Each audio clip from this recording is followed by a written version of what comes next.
And a happy Monday, the 23rd of July, 2018. I'm Eric Grandstrom here on Wake Up Wenatchee Valley, filling in for your normal host, Dan Kuntz, who is on a well-deserved vacation. You said normal host?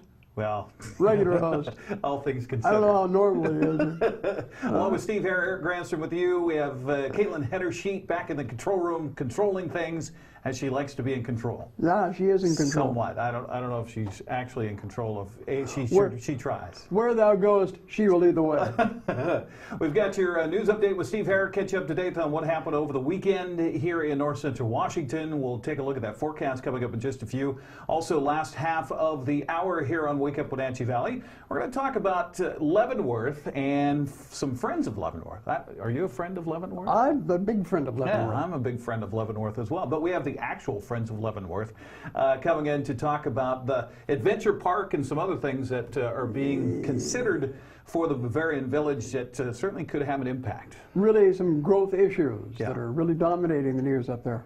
Before we get to the rest of Wake Up Wenatchee Valley, let's take a look at what's happening around the valley this morning with our Valley View cameras, thanks to the LocalTel Sky-Fi network of cameras.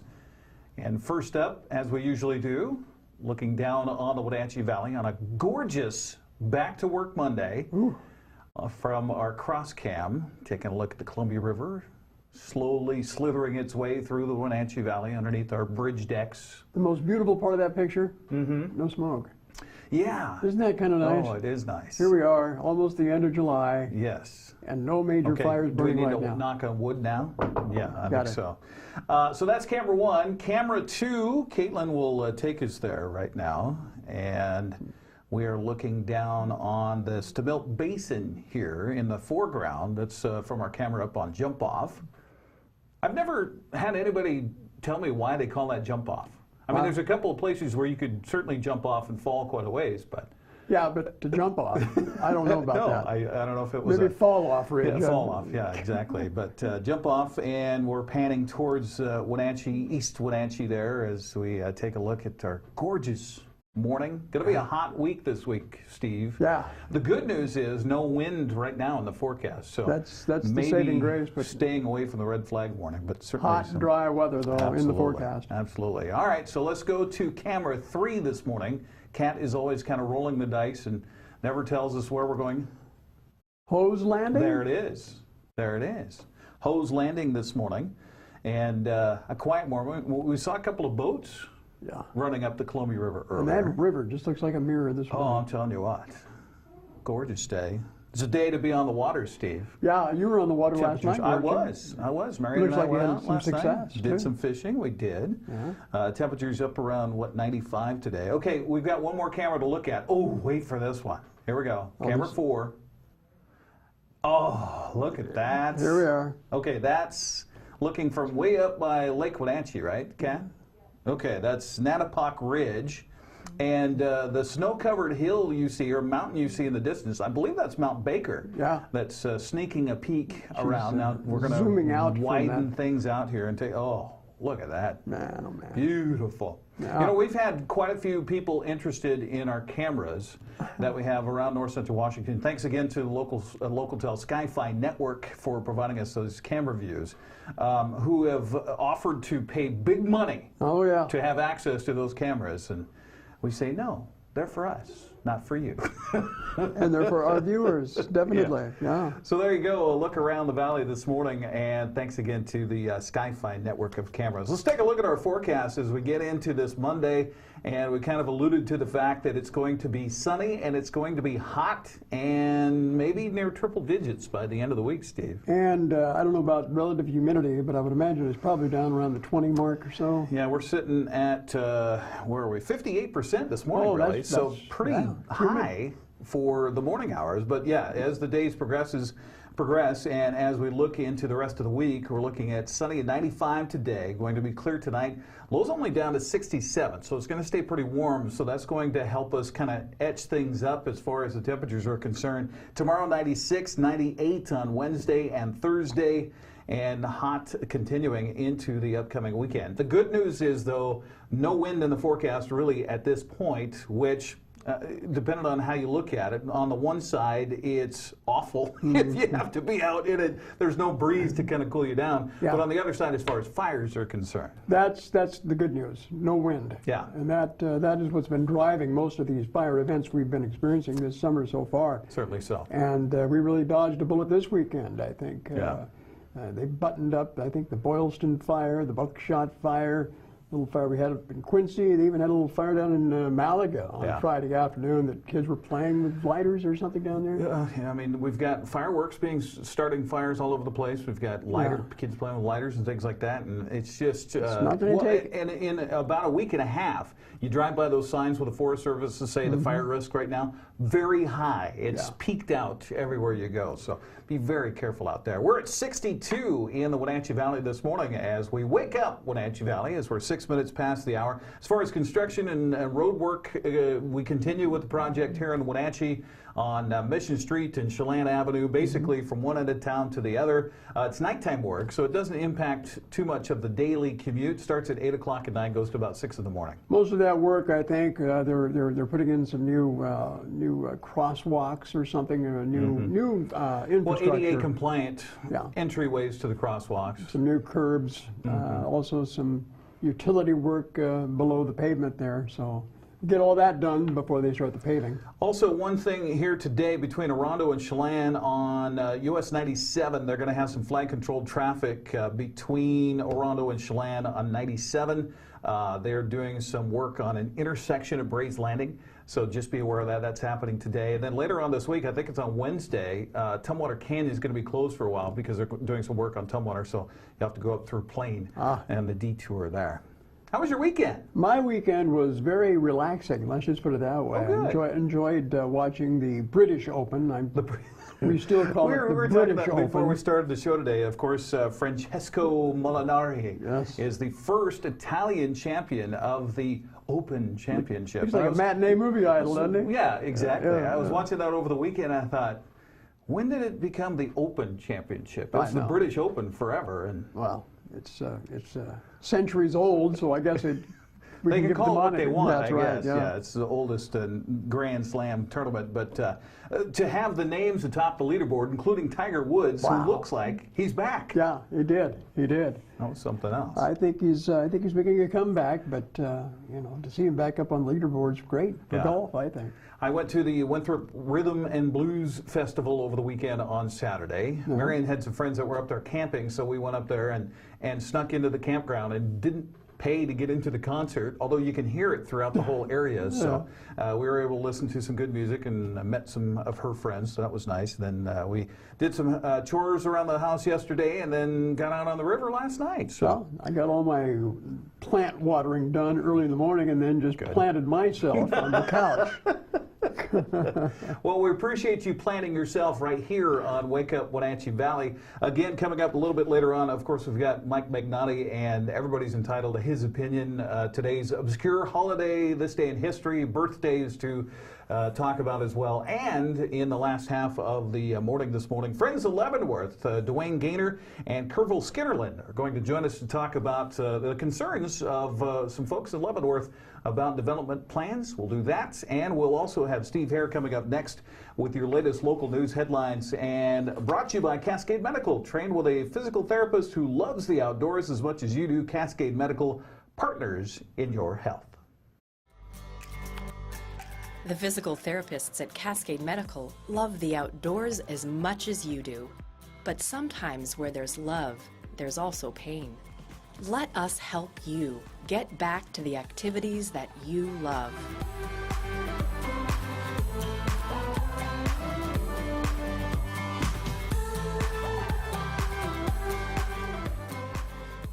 Cascade Medical, partners in your health. Join me for Life with Lisa Bradshaw on NCW Life.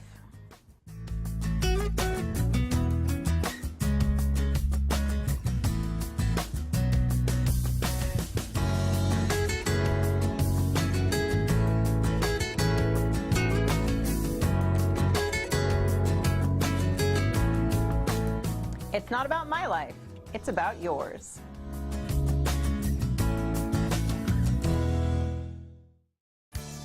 And now it's time for your local news update with Steve Hare. Leading up our newscast this morning with some tragic news in Chelan County.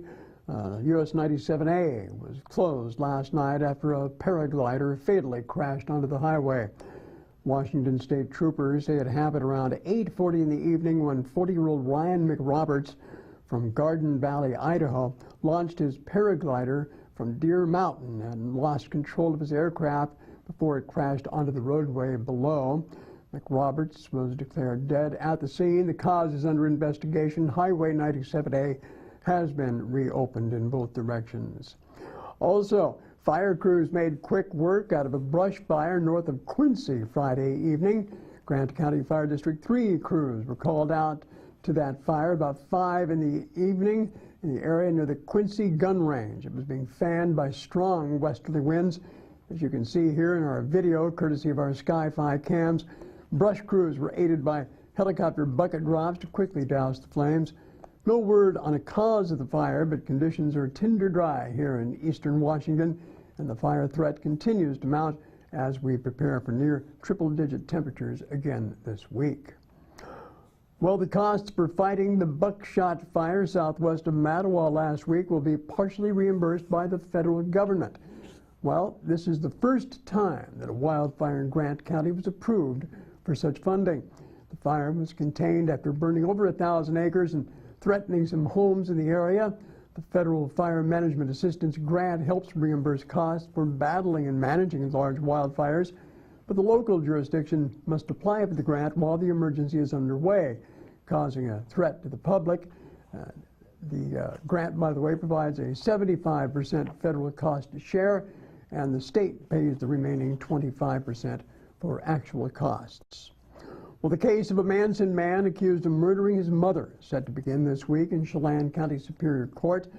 25-year-old Rafael Ocampo is charged with first-degree murder and felony violation of a no-contact order in the death of his mother, 56-year-old Maria Ocampo. The woman was stabbed to death last summer in an apartment she shared with her son. He allegedly told detectives that he stabbed the woman in self-defense. He claimed she had tried to stab him when he was in bed, but then he turned the knife on her.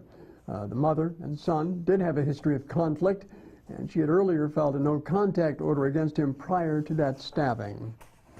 Also, a report by the Washington State University says an examination of the carcass of the cougar believed to be involved in the death of a bicyclist this past spring near North Bend revealed no abnormalities that might have contributed to the animal's unusual behavior. The report by the Washington Animal Disease Diagnostic Laboratory at WSU in Pullman was released last week, according to an official with the Washington State Department of Fish and Wildlife. On the thin side, he was thin for an animal of his age, but was not unhealthy. He was a fairly healthy cat in all other respects. Fish and Wildlife veterinarian Dr. Kristen Mansfield said the examination produced no significant findings to indicate why the cougar attacked the bicyclist and a companion back on May 19th. She said wildlife managers are highly confident, in her words, that the cougar was involved in the incident because it was found so close to the attack site and because of the relatively low density of cougars in Washington state. But the agency is awaiting the results of DNA analysis to confirm that conclusion. Those results are expected within the next week, or next month, I should say. Well, the United Way of Chelan and Douglas counties has been awarded federal funds made available through the Department of Homeland Security, Federal Emergency Management Agency, under the Emergency Food and Shelter National Board Program. Chelan County has been allocated over $13,000.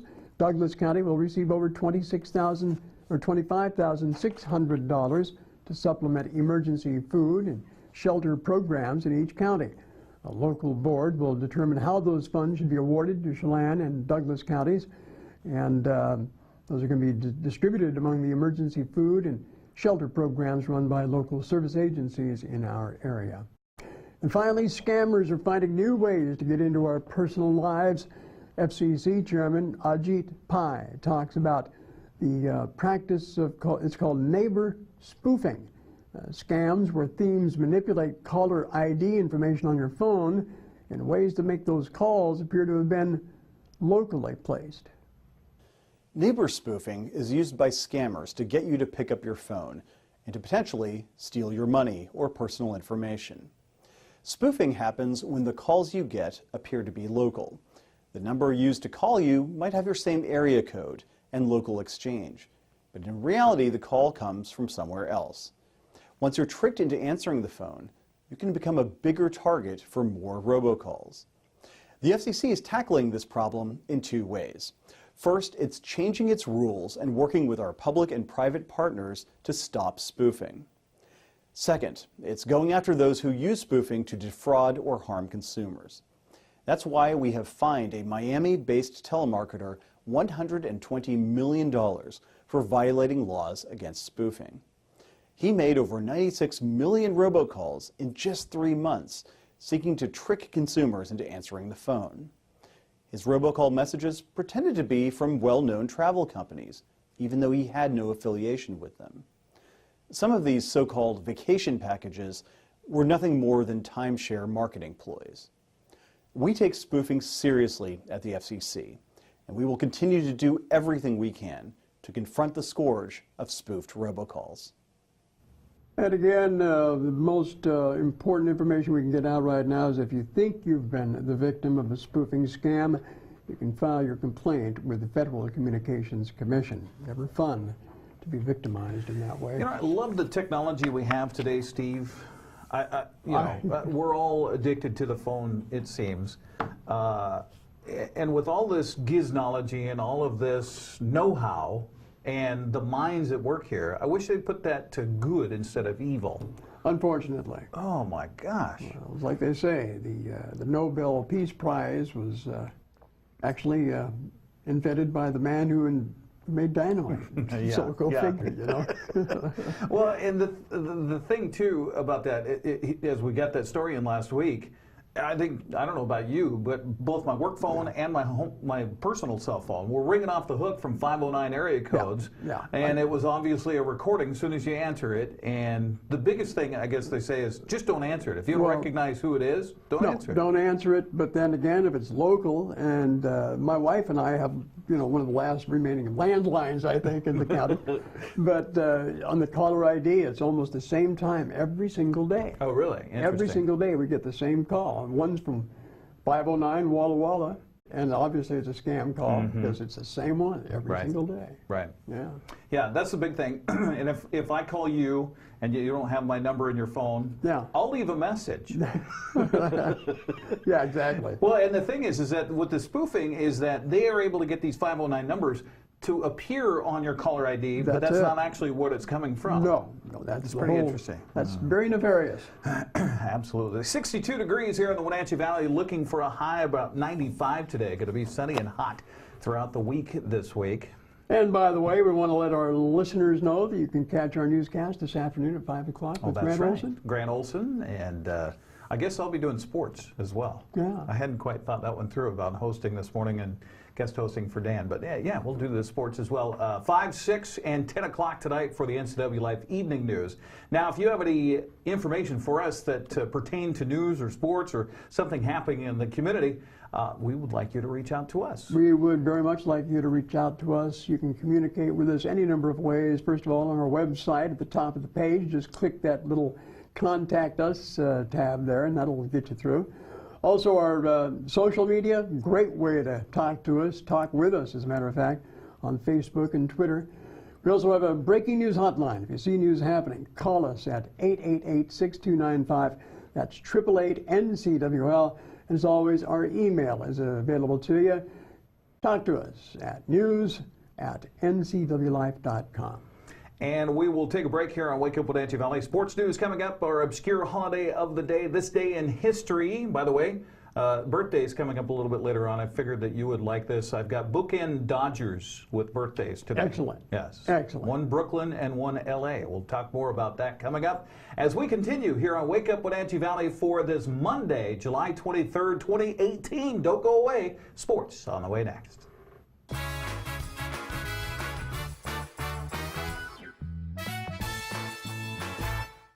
I'm Grant Olson, and you're watching the NCW Life channel. I'm Eric Grandstrom with NCW Life Sports. I'm NCW Life News Director Steve Hare. Catch us on Local Tel Channel 12. You can watch us on Charter Channel 19 or stream us live on ncwlife.com. Follow us on Twitter and like us on Facebook. Where we cover the local high schools, the Wenatchee Wild, and the pro teams out of Seattle. On Saturday, we have a 90% chance of rain. Catch it all right here on the NCW Life channel. Did you know that our pets can put on extra weight just like us? Obesity is the most common preventable disease in dogs and cats. Your pet's excess weight can lead to health issues like joint pain, arthritis, diabetes, high blood pressure, and more.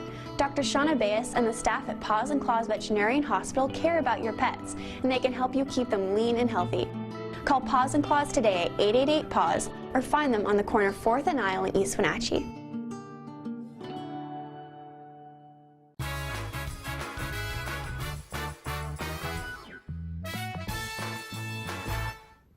Gorgeous morning in the Wenatchee Valley at 21 minutes past the hour. Eric Grandstrom in for Dan Kuntz here on Wake Up Wenatchee Valley. And time for sports. Here's where it's 62 degrees on this back to work Monday.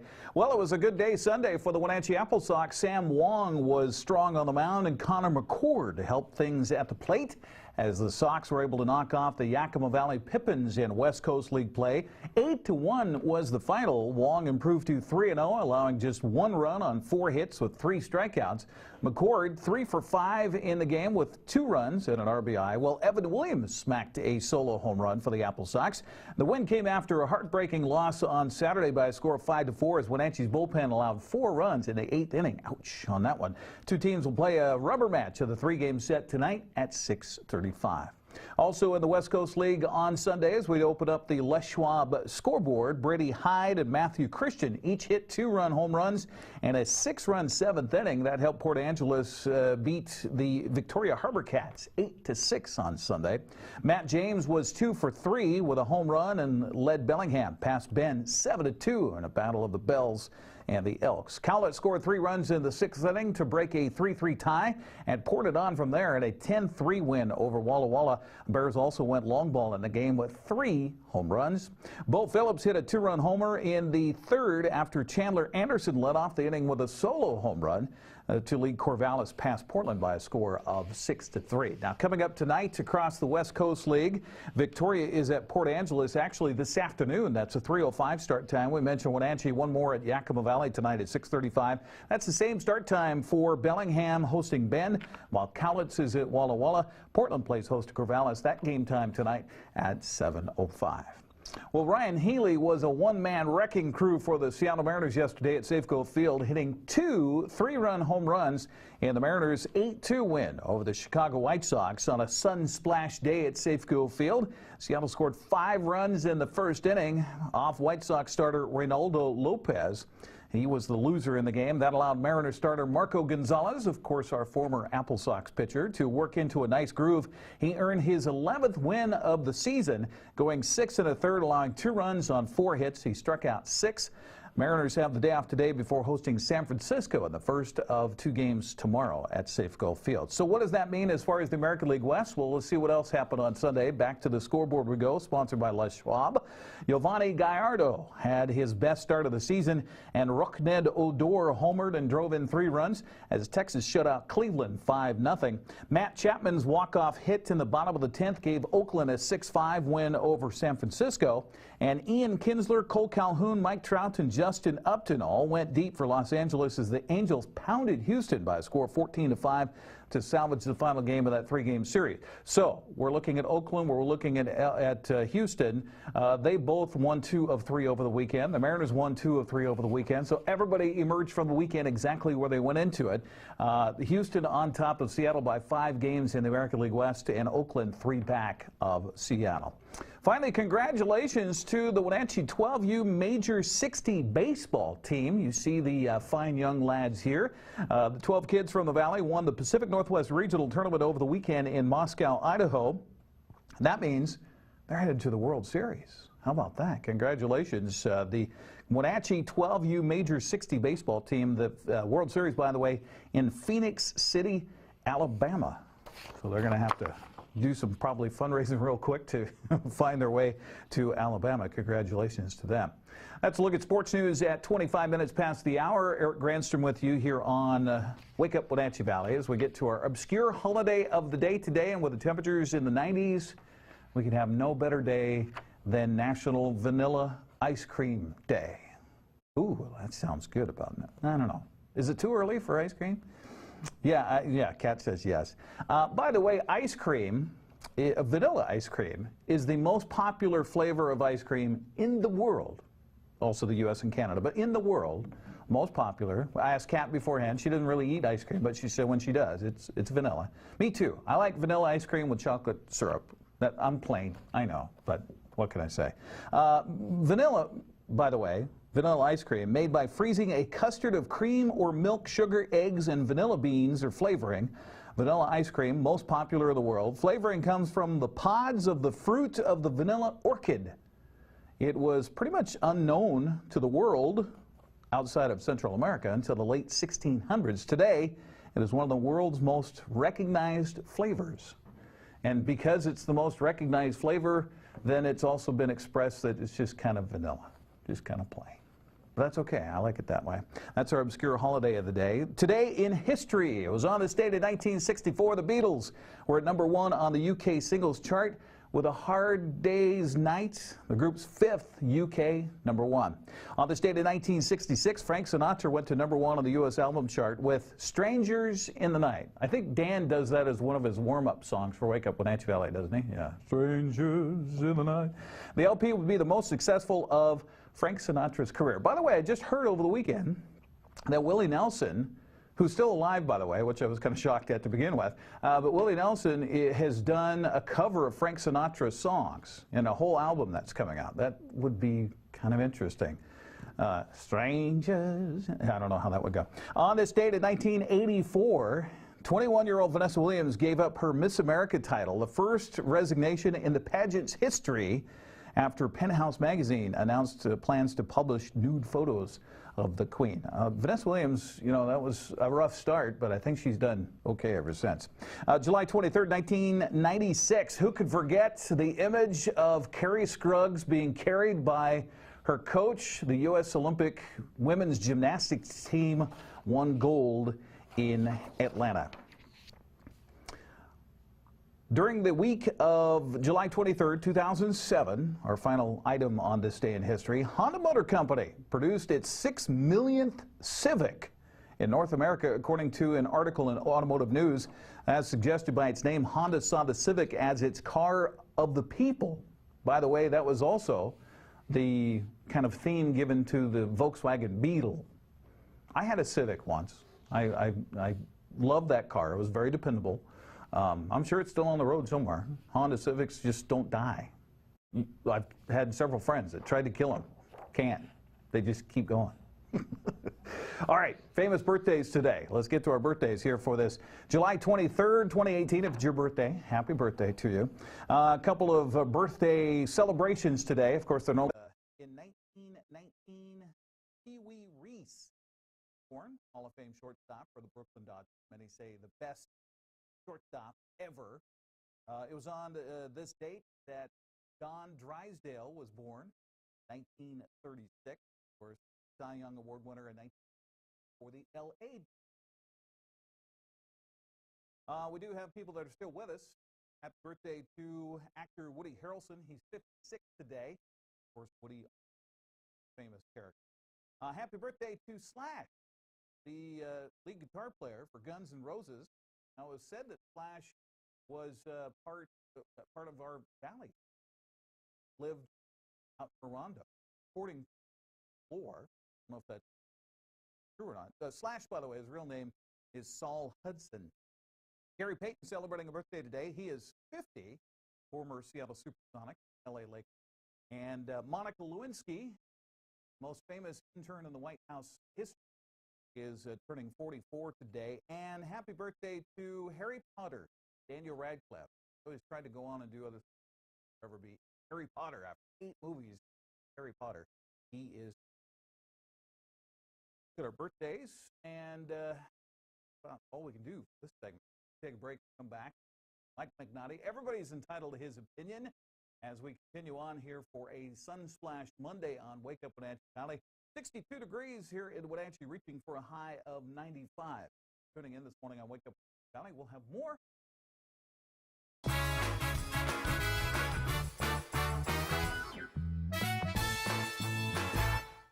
I have a doctor who knows what they're talking about. It's just so much more hands-on and friendly than anywhere else I've ever been. It's really great to walk into somewhere where you feel welcomed and you feel accepted. We've just been grateful for the care and respect that we've been given there. And here when I come to visit my doctor, I'm not afraid to ask questions. It's not just about getting you in and out. I love my care at CVCH. It's awesome. Give it a try.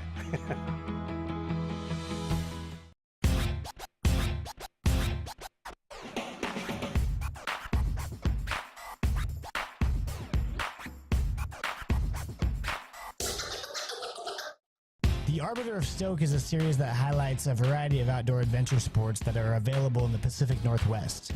I dedicate my time to enjoying this natural playground. The decision is yours. How will you keep your stoke?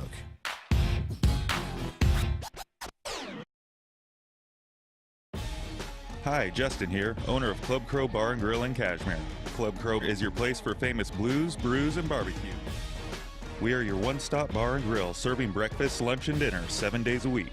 Looking for a fun night out? Join us at Club Crow Saturday nights. We have live bands to rock the night away. Club Crow is bringing comedy to Cashmere. Check out our Facebook page for upcoming dates. Live jam session first Sunday of every month.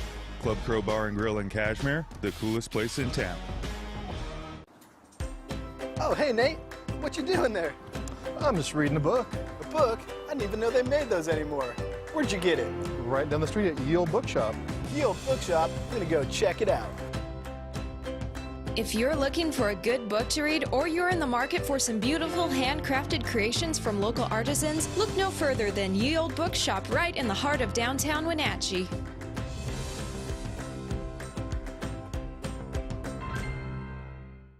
So Pam, how's your mom doing? She's okay. She's struggling. She'd like to stay in her house, and it's getting harder for her to do the daily chores. What kinds of problems is she having? Just basic house cleaning, you know, taking care of her house, yard work, taking care of her medicine. Mm-hmm. It does sound exhausting. It is very exhausting, and I always worry about her. Aging and Adult Care can assist you or your loved one to remain comfortably and safely in their own home. Contact them today to start the conversation. Hey there, Wenatchee. I'm Sean Lee, and I'm inviting you to come down and check out what we're all about at Badger Mountain Brewing. Great beer, good food, and an endless source of entertainment for the whole family. Our Honey Blonde beer is flying off the shelves at your local grocery store. But I tell you what, it's even better on tap. And while you're here, try our signature Badger sauce with one of our delicious meals. Whether you're in the mood for a wrap, salad, pizza, or nachos, Badger Mountain Brewing has what you're looking for.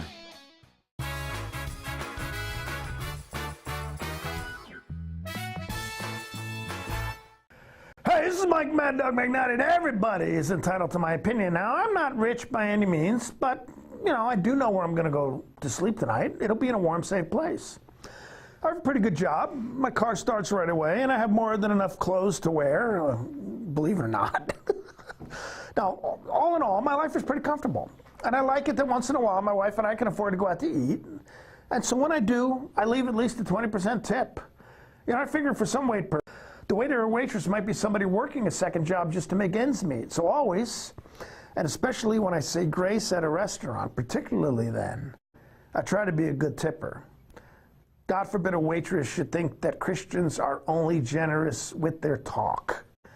Now, this is Mike Mad Dog McNaughty, and that's my opinion.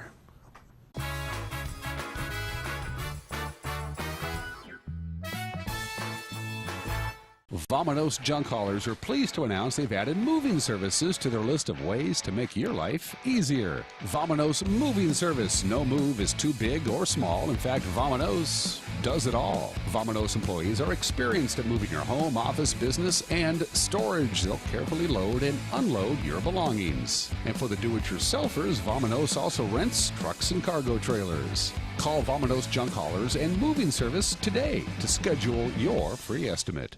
Boating is a great way to bring family and friends together. At Bob File Boats and Motors, they have the boats for any lifestyle: fishing, wakeboarding, or just relaxing on the water. Buying a new boat is more affordable than you might think at Bob File Boats and Motors. Online at bobfile.com or on Sunset Highway in East Wenatchee. Bob File Boats and Motors, we're dealing. Bob File's gonna make you smile.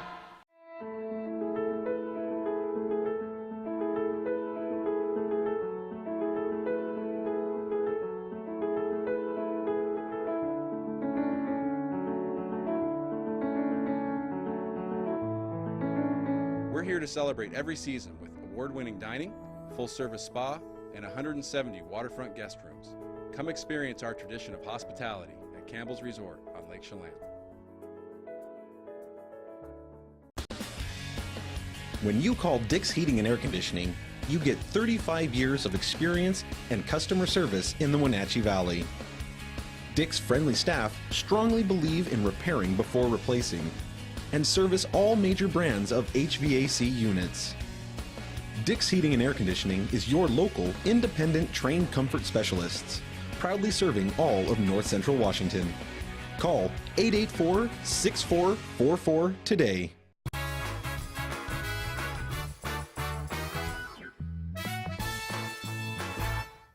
"36 minutes after the hour here on Wake Up Wenatchee Valley for this Monday, the 23rd of July, 2018. I'm Eric Granstrom filling in for Dan Kuntz, who has on a well-deserved vacation this week. Right now we have a couple of guests joining us in studio from Friends of Leavenworth. We have to my immediate left, Kirval Skinnerland, and to my far left, we have Dwayne Gaynor joining us. Good morning. Good morning. Thank you very much for joining us today. Thank you. Pleasure. So before we get into what the topic of hand is, first I wanted you to tell me a little bit about yourself first. You, Kirval. Well, I moved to Leavenworth 10 years ago with my husband. We built a house and we're both retired, and we've spent some time in the area. We had a cabin up at Lake Wenatchee for 20 years before. Okay. So were you from the west side, or where were you? We're from Seattle, okay, like many of the retirees coming over to this side of the mountains. Mm-hmm. Yeah. Okay. Dwayne, how about you? I was born in Leavenworth, so it's sort of home for me, though I've lived all over the globe. And I returned about 5 years ago and love being in my hometown again. Okay. Tell me about Friends of Leavenworth and what it is and how it began. Well, about 2 years ago, when the new Hampton Inn was going in, I was a little concerned about how that decision was made because of the traffic that happens at Riverbend Drive and Highway 2. So I went to investigate what's happening, and what I discovered is that the city's policy, official policy, is that peak traffic is weekdays versus weekends.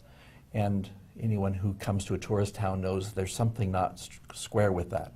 So I began investigating and saw that that impact was really affecting SEPA, the whole environment impact, because it is mapped to when your peak traffic is. Mm-hmm. So that's what motivated me to get involved. As time went on, we saw things weren't really developing very well. So I created a couple of community meetings, and then we really got the whole community involved. That's when Kirval got involved and other people to address some of the concerns relating to growth, especially when it's not being mitigated for. So you referenced the traffic impacts and what the statistics they had. Where did they draw that from? And this is the city of Leavenworth. This is the city of Leavenworth, correct. There actually are no, in fact, at the last study session a month in June, the council and mayor said, well, we recognize that our peak traffic is weekends. Yet their policy, because they're afraid of actually forcing the developers to mitigate for their impacts, they admit it's true that it's weekends, but they continue to maintain that.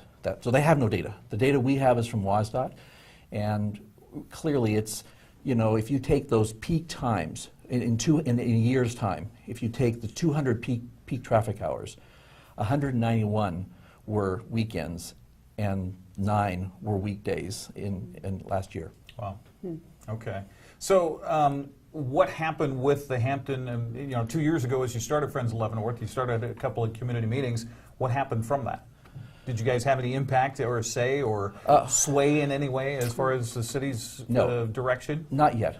And Kerrville was actually at that meeting. You might want to comment on what your observation was. Yeah, I think it was interesting because in the discussion, the city had its their traffic engineer there, and he was maintaining they wanted to keep the weekday peak as their traffic, but the mayor and the council in the discussion said, well, we realize that the reality is it's weekend peak, but there's some studies going on. Washington Department of Transportation is doing a study of Highway 2 in Leavenworth, and we're going to wait and see what that comes up with. But I don't think anyone expects that the reality is any different than what we all experience it to be, which is weekend peak. And that's one thing for folks who are visiting or trying to go through on their way to Stevens Pass or coming over Stevens Pass, coming to the lower valley to get through Leavenworth on a Friday or a Sunday afternoon. Right. For locals, I got to imagine that just living in Leavenworth, generally speaking, as far as the traffic impact, has got to be, I mean, frustrating on the minimum for you to get from one place to another. And many people in Facebook posts, when we did a little poll, when is peak traffic? And many people have said, we don't even come into town because it's not our city during the weekends. And we recognize it's a tourist town. We're not trying to say we want to shut the doors. But we are what we're trying to promote is we've got to have mitigation for impacts on the infrastructure. Because if you don't, you will eventually choke out the success of your own town. And your own success will kill you, in a sense. And we don't want to see that happen. And that's why the community is gathering around this. And we're starting to get council members who are recognizing this is an issue, and we probably should start addressing this in a serious way. Of course, the shift for Leavenworth to become a theme town, in the 1970s when the logging 60s, industry looked like it was going in the tank and things were going to have to change, and so that was an actual thought by city fathers at that point that, hey, let's do this. And since then, and it's obviously boomed, and the benefit to the valley on the upper end, obviously economically, has had a big impact on Leavenworth to remain as a community, as a town. Exactly. My grandfather was, and his brothers were the first special music at the first Christmas lighting. Okay. So I mean, we're definitely part of the community, and we've seen that, and again, we're recognizing this is a savior for the town from the timber industry. But we also want to make sure that it doesn't kill it too. And we just need to we want to make sure the infrastructure is in place to handle the kinds of volumes that we're having. And we're not talking about just the peripheral times of Christmas lighting. We're really saying when are the peak times? And it does focus around weekends, not weekdays at all. So what are some of the things that can be done? I mean, you've got a highway going through the middle of town. What else can you do? Well, some of it is you may have to, you do have a town, that is true, and that's what the corridor study in my conversations with WSDOT is looking to say, what can we do to solve that? WSDOT also told me that this should not be used to set policy. The city needs to set their policy without this. They know what their peak traffic is. But this is really to say, what kind of solutions could we do? For instance, allowing cars to drive on the shoulder perhaps sometimes at certain times, or changing lanes or something, making 2 lanes through it at certain times. So there's some things that can be done. The important thing is we need to make sure that, like in the Riverbend Drive and Highway 2, if you build out that whole section of homes and condos and all that, it is going to be, that's the sort of stuff that we're asking the city to address. We can't always address Highway 2, but we can say we can't just have density continuing to go higher and higher when these vehicles, now it creates a safety issue. Can emergency vehicles get in? Can those residents get out if the fire? 2 years ago, across the river, there was a fire, and we were all on 10-minute notice. There's no way we could have gotten out of there in 10 minutes. There's no way. And that's now, without adding another apartment complex, that 200-unit complex, plus also another hotel. So those are the things, we're just asking for sanity, in a sense, as we're looking at, can we really grow to this size? And if not, maybe we need to look at different areas, or say, sorry, until we can mitigate for this, we need to put a halt on this until a good mitigation can be in place. Well, and it's so crucial, as you said, for planning purposes. You see the bedroom communities that popped up all over Western Washington where they have a little 2-lane road that goes in and out. They never plan for the infrastructure of what they need as far as 4 lanes for the amount of people that are coming in there. And now you see all this choking that happens everywhere you go in Western Washington, it seems. Right. And I think it's hard for the city to grasp the fact, because most cities have peak traffic during weekdays. It makes total sense. If you tried to map Seattle's traffic solution to a Sunday, you're not going to find very effective solutions. Right. But the reason it's on Sunday there is because all those people are on our side of the mountain during our Sundays. So that's why we need to honestly address this and take the reality of when is our peak. And then that's a starting point, and that's what we're really trying to advocate for is relating to traffic.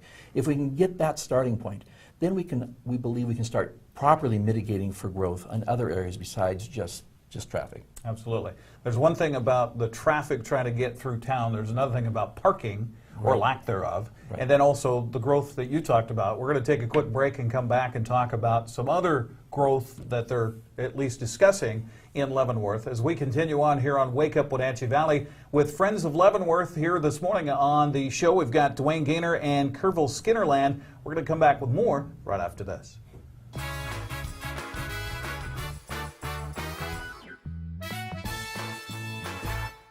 Eastern Washington. It's a great place to call home and a great time to own a home. It's the ideal place to lay down roots for your family and your future. Gisa Credit Union thinks Eastern Washington is a great place to own a home too. That's why we offer all kinds of home loans with personal attention every step of the way.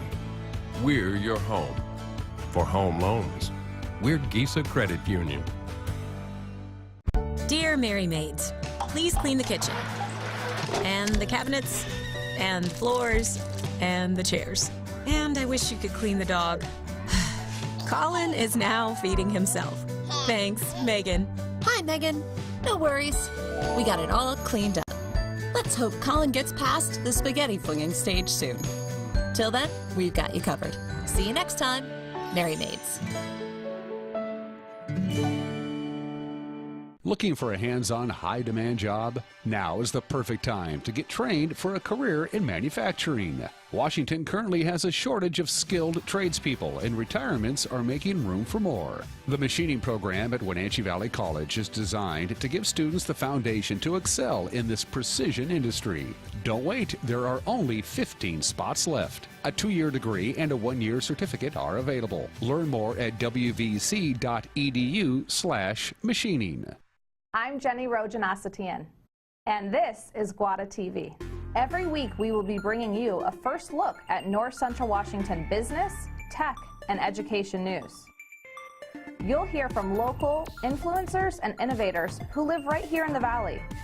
Together we'll discuss hot topics, current events, and resources that can support your business, our schools, and this community.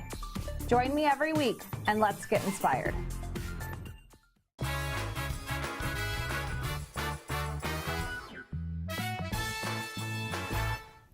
48 minutes past the hour here on Wake Up Wenatchee Valley for this Monday, 23rd of July, 2018. We're at 62 degrees in the Wenatchee Valley, looking for a high about 95 today, getting hotter and hotter as the week continues. Friends of Leavenworth joining us here on the program this morning. We have Dwayne Gaynor and Kerrville Skinnerland, and we're talking about growth and planning for growth in Leavenworth, which I don't know how much more room there is actually in Leavenworth to grow. But Dwayne, let's kind of, for those that aren't familiar with Leavenworth, and we're kind of talking about these projects and additions to and things, Riverbend, where are we talking about in the town of Leavenworth? So Riverbend Drive is the road that comes off of Highway 2 by Safeway. Okay. Everybody knows that it's a Safeway area. Right. So there's about 27 acres or 30 acres somewhere behind that there's a plan for future condos, Marriott hotel chain potentially, and the 200-unit apartment complex, which is the same one that is used at Riverwalk. Is it Riverwalk? Okay, yeah, right. Or Riverside, I think it's called. Riverside. And so they're nice apartments. The challenge is that the city of Leavenworth has, for instance, a growth concern. The rule is that for every 1,600 square feet of livable residence, you must have one parking spot. The challenge with that problem is there are only plans for 267 spots. But because of the cost of those apartments, which are higher end, people will rent, you're going to have people, multiple families. Like this guy works at Sleeping Lady, this gal works at the hospital, this person works at Stevens Pass. They'll all be living there, 3 different cars. So the parking situation will be perpetuated. Where will those vehicles go? And those are some of the concerns that potentially can happen. So that's at the east end of town. At the west end of town is at Icicle and Highway 2 is where the new there may have been some photos earlier. There's a place where it's called the Castle. It's a big rock of about 12 acres, and that's where they're looking at putting in an adventure park. So potential traffic issues there and traffic issues growing at Riverbend. On top of the traffic issues we already have in right. Leavenworth. So tell me about the adventure park, and where are we on this? I know it was last winter, I think, that we first heard about it, and they're moving forward. I don't know where they are on the process of their paperwork, but where are we on that? Well, they've just applied to the city for their conditional use permit, and we understand the application is going to be found complete probably this week. So that's going to kick off a 2-week time period for public comment, and then they will do their environmental review, and then there'll be another comment period a little bit later on. But our concerns are primarily traffic, parking, and noise. The traffic issues Dwayne has talked quite a bit about, but we already have backups at Icicle Road and Highway 2 on the weekends, and so this development is expecting about 100,000 visitors a year, and the documentation they've submitted so far looks at another 80 cars an hour impacting that intersection on weekends. So we are looking at a degrading of the level of service of traffic in that. The noise issues, it's not so much from the equipment on the site. They're proposing what they call a mountain coaster, zip lines, bungee, trampoline, rock climbing wall. But it's really because it's an outdoor facility, it's the screaming from that. There's about 125 condominium units that are just right next to this lot, and then quite a bit of housing. So we don't know what the developer is proposing in terms of noise impacts. And then parking, they're proposing 60 spaces, which we aren't sure is going to be adequate. So I think overall, we aren't convinced at this point in time that that site is the best site for this kind of a use, because it's so close to residences and so close to town. So somebody thinks it's a good idea, or else the business folks would not be pursuing this in Leavenworth. So they're getting a message somewhere that, well, this will be a welcome addition to Leavenworth.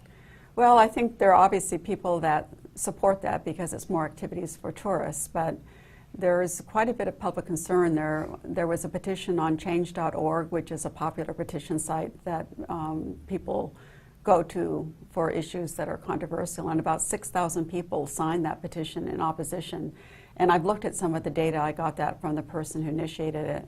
And most of the signers were from Washington, and a majority were actually local: Leavenworth, Bishaston, Wenatchee, East Wenatchee. So there's quite a bit of local concern about whether this is the right use for that site. Okay, so what's the next step with that process as far as the adventure park is concerned? Well, we're waiting for the public comment period to open. We have a number of people in our group that are analyzing the data from the application, and we're definitely going to be active participants in the public process. Okay, now you have a meeting this week, don't you? Mm-hmm. Right, on Thursday at the Fire Hall on Chumstick at 7 o'clock, there's a community meeting that's open to the public, where we'll be disclosing sort of what we know and allow for discussion. We have some different groups in the Friends of Leavenworth. By the way, it's friendsofleavenworth.org if you want to find out what our subject matters are about. And so that environment group will be sharing what they know as far as the data from and the plans, and will allow for discussion and other comments from the community. Yeah. What's your reaction to those that might say, you guys, you're NIMBYs, you're not in my backyard, you're people that got your slice of Leavenworth and you just want to keep it the way it is? Yeah, I mean, there's certainly a concern. The reality is, I think most people that come to Leavenworth who are tourists are not coming to be in downtown Seattle traffic. Most people that come here are trying to get away to a smaller feeling community.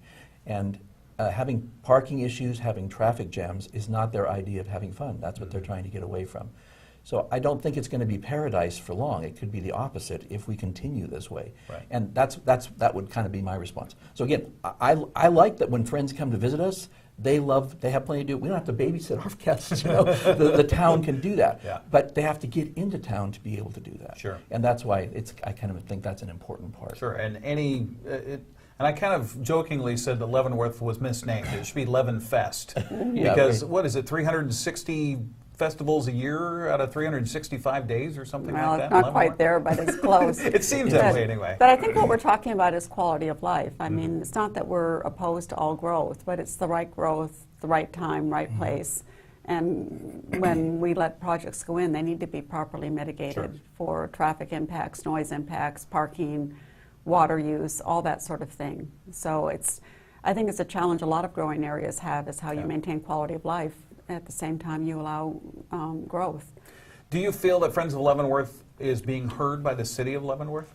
I think they're starting to hear us more. And by the way, what I've continually said to the city is we're not trying to be in opposition to you. We're actually wanting to partner with you. But we need to make sure that we're all aligned in approaching this in the same way, in the sense that we must be truthful in our policies. Our policies must reflect reality, not what we wish it would be. And if we can do that, then we want to come along and help be solutions. We're not just naysayers who are just going to be complainers. That is not, you do not sense that from the people that are really part of this group. Right. We really want to be partnering with the city, and that's why we formed it. Because we want to be their eyes and ears and give them perspective. And that's what I think good citizenry is about. Partnering with your community, with your government, with the bureaucrats who are in the office, and making sure that we're all working together for the same goals, and that the council knows what the goals and the wishes of the people are. That's what we're trying to help provide. Friendsofleavenworth.org is the web address. They've got information about their upcoming meeting this Thursday this week.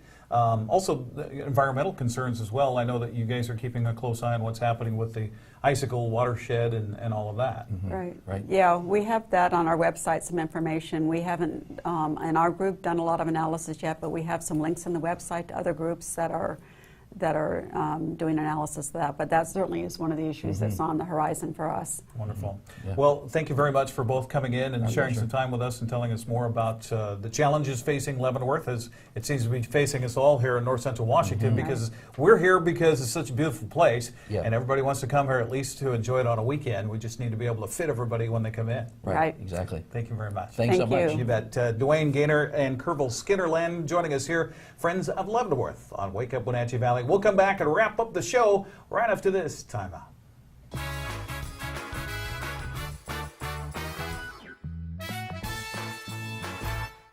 Eastern Washington. It's a great place to call home and a great time to own a home. It's the ideal place to lay down roots for your family and your future. Gisa Credit Union thinks Eastern Washington is a great place to own a home too.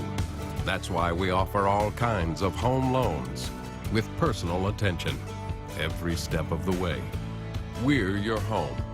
For home loans, we're Gisa Credit Union. Dear Mary Maids, please clean the kitchen, and the cabinets, and the floors, and the chairs. And I wish you could clean the dog. Colin is now feeding himself. Thanks, Megan. Hi, Megan. No worries. We got it all cleaned up. Let's hope Colin gets past the spaghetti flinging stage soon. Till then, we've got you covered. See you next time, Mary Maids.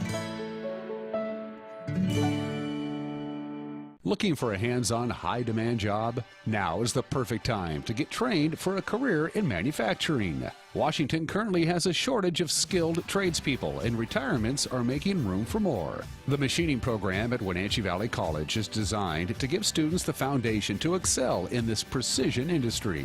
Don't wait, there are only 15 spots left. A 2-year degree and a 1-year certificate are available. Learn more at wvc.edu/machining.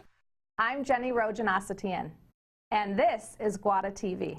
Every week we will be bringing you a first look at North Central Washington business, tech, and education news.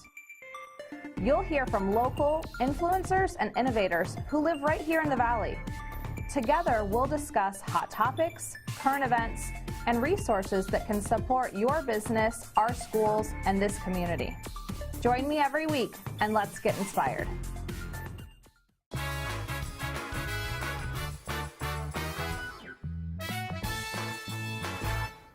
Thanks for joining us here on Wake Up Wenatchee Valley as we close in on the end of this program. And a thanks again to our friends of Leavenworth, Dwayne Gaynor and Kervil Skinnerland for joining us here on Wake Up Wenatchee Valley. Sunny skies in our forecast today with a high of 95. We're at 62 so far this morning with I don't see any clouds on the horizon, and really the forecast for the week is going to be sunny and hot all week long. We've got a jam-packed show for you coming up tomorrow, so be sure and join us right here on Wake Up Wenatchee Valley with Steve Herron. Yours truly, Eric Grandstrom, filling in for Dan Kuntz. Have a great Monday, everybody. Bye-bye.